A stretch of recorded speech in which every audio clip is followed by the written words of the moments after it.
तर hi friends, खूप दिवस झाला मी शेवपुरी किंवा पाणीपुरी खाल्ली नव्हती, म्हणून नवऱ्याला म्हटलं कामावरून येताना माझ्यासाठी शेवपुरी घेऊन या.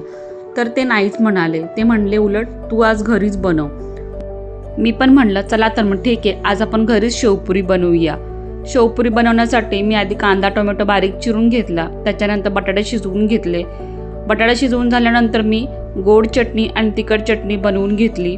इथे माझं बाळ मध्ये मध्ये सारखं लुडबुड करत होतं. त्याला वाटत होतं मम्मी माझ्यासाठी शेवपुरी करते, पण त्याच्यासाठी शेवपुरी नव्हती, कारण ती तिखट होती.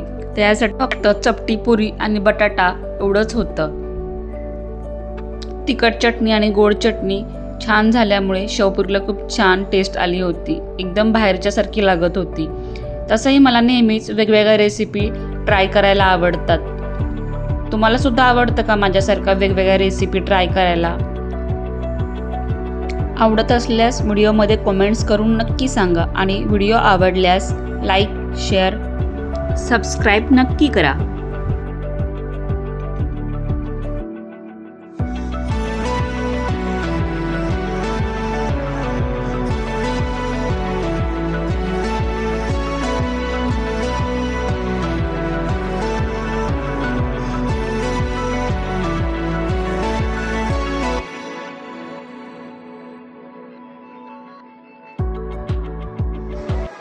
शेवपुरी खाऊन झाल्यानंतर ती जिरवण्यासाठी मी माझ्या बाळासोबत इकडे थोडाफार डान्स केला.